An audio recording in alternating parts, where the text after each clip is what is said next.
Day 126. The buck stops with me. In this dialogue, Ethan explains to Emily that he is taking full responsibility for a mistake made with a client's order, using the phrase, "the buck stops with me," to express his accountability.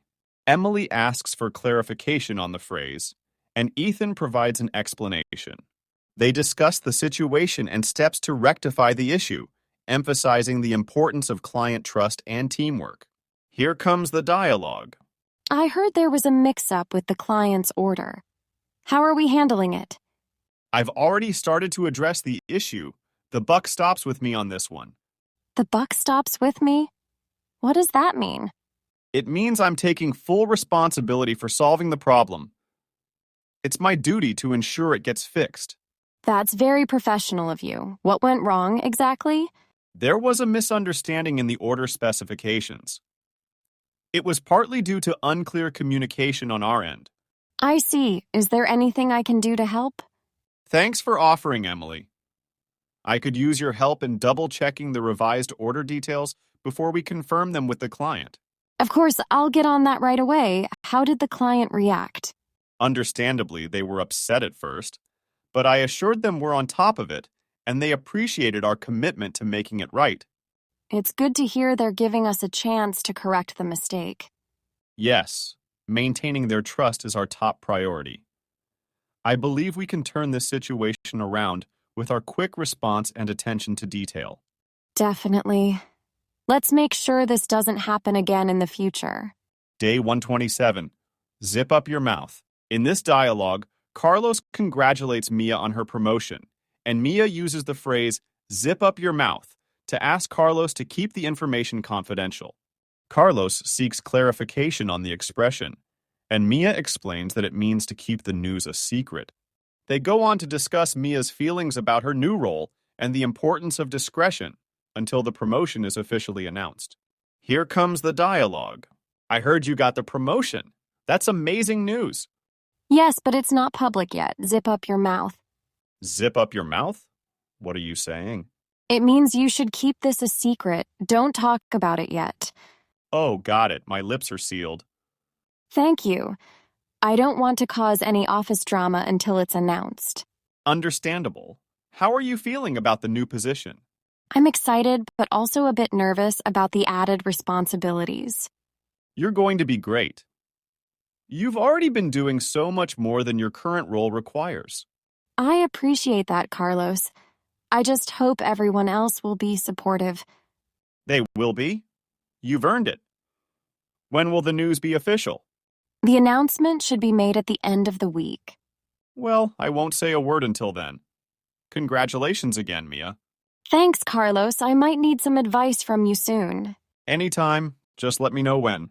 Day 128. This is on the house. In this dialogue, Sophie requests the bill, and the waiter informs her that her dessert is on the house. Sophie asks for clarification, and the waiter explains that it's a complimentary offer from the chef as a thank you for her regular visits. They discuss the restaurant's practice of providing complimentary items to patrons. Here comes the dialogue. I really enjoyed my meal. Could I get the bill, please? I'm glad to hear that you enjoyed everything. Actually, your dessert today is on the house. This is on the house? What do you mean? It means that the dessert is complimentary and there's no charge for it.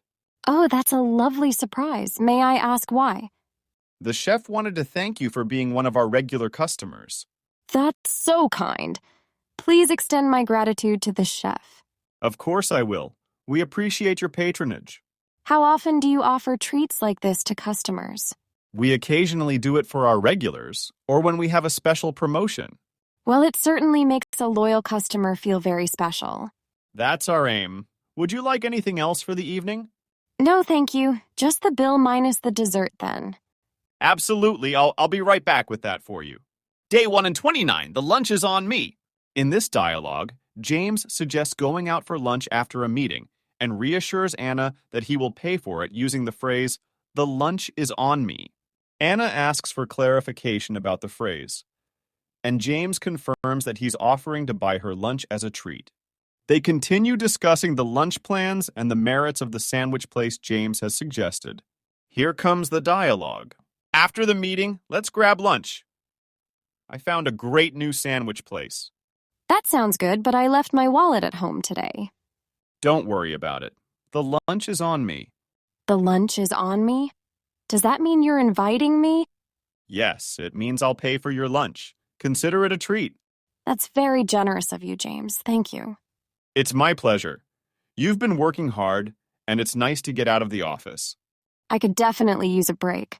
What's special about this sandwich place? They bake their own bread and use locally sourced ingredients. That sounds delicious and fresh. I'm looking forward to it. Plus, it's always good to support local businesses. Absolutely. I'll remember to pay it forward next time. No rush. We all have those days when we forget our wallets. Well, thanks again. Let's head out whenever you're ready. Day 130. Have no shame.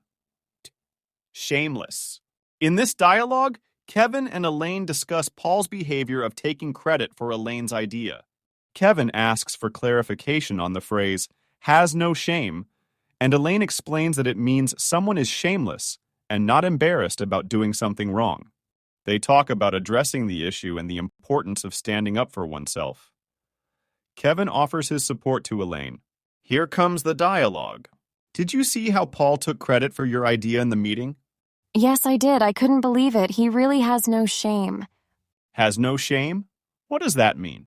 It's the same as saying he's shameless. He's not embarrassed about doing something wrong. That's unfortunate. Are you going to talk to him about it? I will.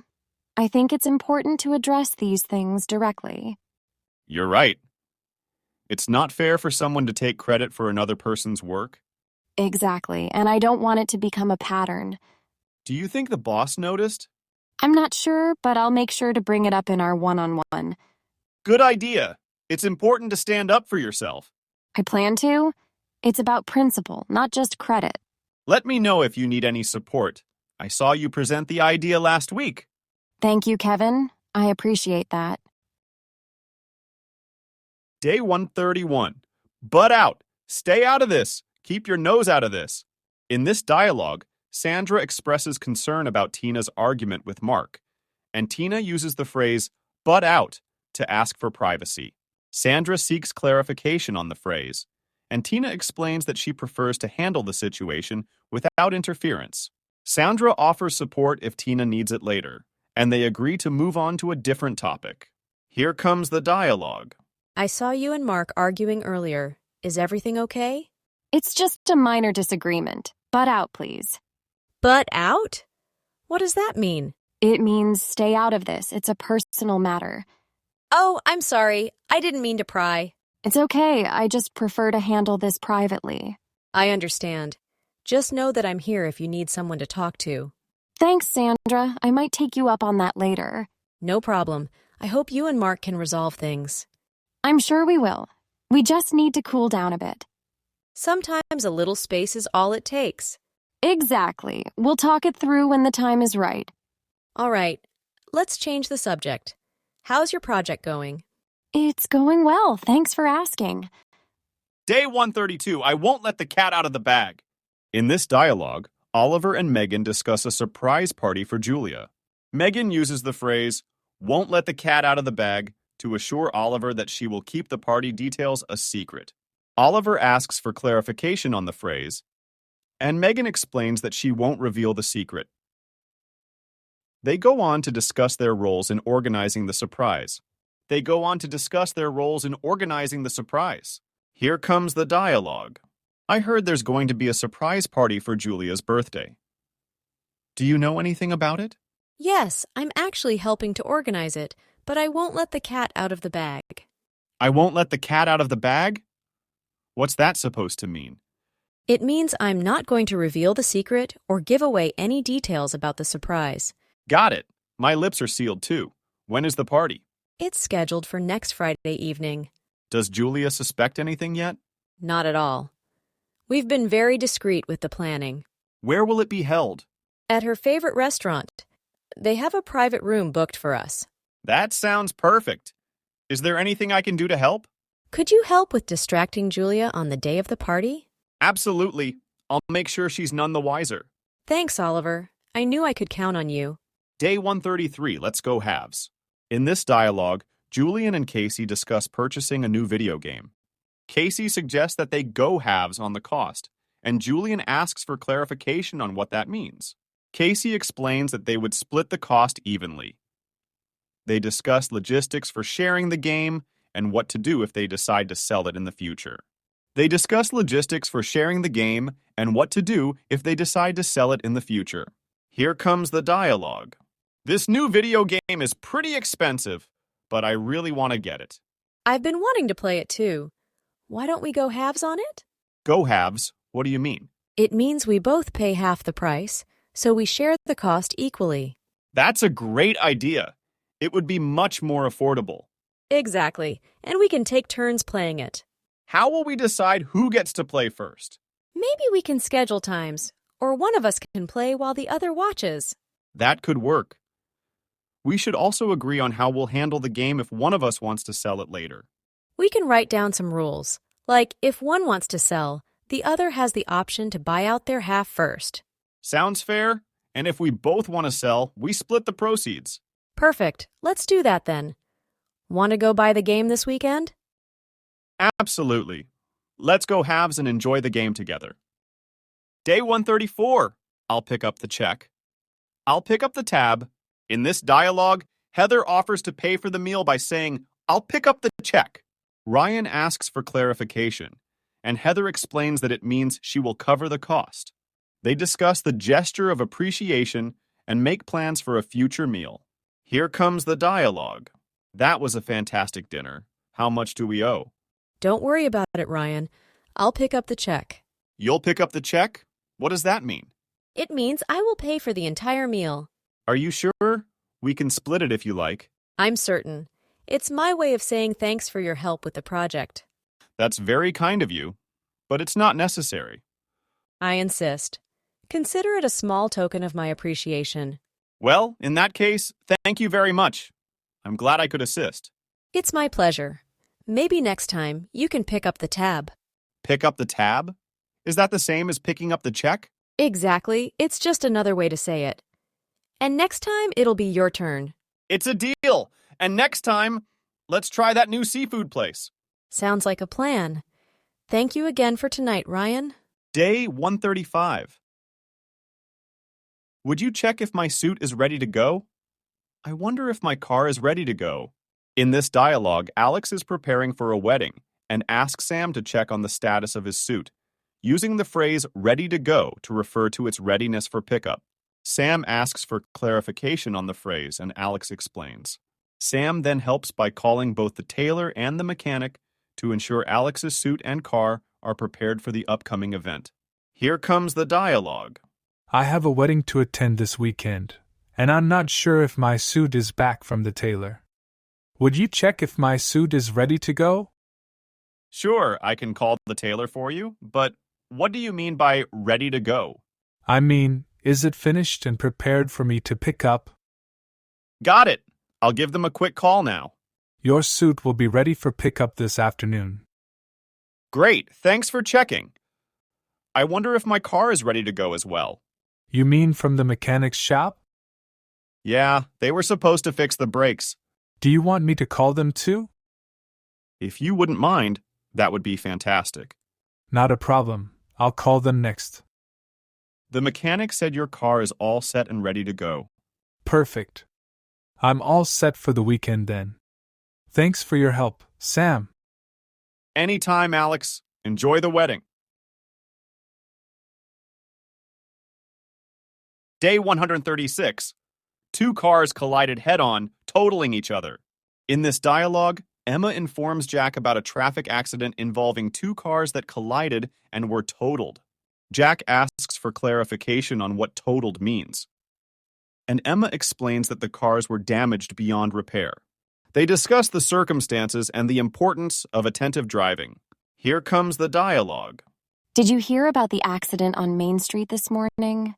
No, what happened? Two cars collided head-on, totaling each other. Totaled each other? What does that mean? It means that both cars were so badly damaged that they can't be repaired. That sounds serious. Was anyone hurt? Thankfully, no one was seriously injured, but the drivers were taken to the hospital for checks. I hope they're both okay. Were there any witnesses? Yes, a few people saw it happen. They said it was quite a shock. I bet. Were the roads slippery, or was it a visibility issue? The police said it was a case of distracted driving. That's terrible. It's a stark reminder to stay alert on the road. Absolutely. I think everyone could use a refresher on safe driving habits. Day 137. My car was rear-ended by a truck. In this dialogue, Lucas shares with Mia that he experienced a car accident where his car was rear-ended by a truck. Mia asks for clarification on the term, and Lucas confirms it means his car was hit from behind. They discuss the aftermath and the steps Lucas has taken following the accident. Here comes the dialogue. I had a rough start this morning on my way to work. Oh no, what happened? My car was rear-ended by a truck at a stoplight. Rear-ended? Does that mean the truck hit your car from behind? Exactly. The impact was pretty strong, but thankfully, I'm okay. That sounds terrifying. Is your car badly damaged? Yes, the rear bumper is completely smashed. It's going to need some serious repairs. Have you talked to your insurance company yet? I called them right after the accident. They're handling the claim now. That's good. Did the truck driver take responsibility? Yes, he apologized immediately and admitted it was his fault for not stopping in time. I'm relieved to hear you're all right. Let me know if you need a ride while your car is being fixed. Thanks, Mia. I might take you up on that offer. Day 138. Get the hang of it. In this dialogue, Ben shares with Tara his progress in learning the piano, using the phrase, get the hang of it, to describe his growing familiarity with the skill. Tara seeks clarification on the phrase, and Ben explains it means he's beginning to understand and perform better. They discuss the challenges and rewards of learning a musical instrument. Here comes the dialogue. How's the piano practice going? I remember you started lessons recently. It's challenging, but I think I'm starting to get the hang of it. Get the hang of it? What does that mean? Oh, it means I'm beginning to understand how to do it well. It's becoming easier for me now. That's great to hear. Learning an instrument can be so rewarding. Definitely. The first few weeks were tough, though. What was the hardest part for you? Reading music was like learning a new language at first, but now it's making more sense. Practice makes perfect. Are you able to play any songs yet? Yes, a few simple ones. I'm working on building up my repertoire. I'd love to hear you play sometime. I'd be happy to play for you once I feel a bit more confident. Just keep at it. You'll be amazing in no time. Day 139, what are friends for? In this dialogue, Elena expresses gratitude to Max for offering to help her move. Max uses the phrase, what are friends for, to emphasize the natural support friends provide each other. Elena asks for clarification on the phrase, and Max explains its meaning. They discuss the moving plans further, and Max offers additional support, highlighting the reciprocal nature of their friendship. Here comes the dialogue. I can't thank you enough for helping me move this weekend, Max. Hey, what are friends for? What are friends for? What do you mean by that? It's a way of saying that friends are supposed to help each other out. It's no trouble at all. That's really kind of you. I was worried I'd have to do it all by myself. No way I'd let that happen. How's the packing coming along? It's going, but I'm a bit overwhelmed with all the boxes. Do you need help with packing too? I can come over earlier and give you a hand. Would you? That would be amazing, thank you. Of course. We'll get it done much faster together. I owe you one, Max. How can I ever repay you? Don't worry about it. Just be ready to help me out next time I'm in a jam. You have my word. Thanks again, Max. You're a true friend. Day 140. I'm dead broke today. In this dialogue, Jason explains he can't afford to go out for lunch because he's dead broke. Lisa asks for clarification on the expression, and Jason explains his financial situation. Lisa offers to pay for his lunch, highlighting the supportive nature of their friendship. Here comes the dialogue. Do you want to go out for lunch today? There's a new cafe I want to try. I'd love to, but I'm dead broke today. Dead broke? What exactly does that mean?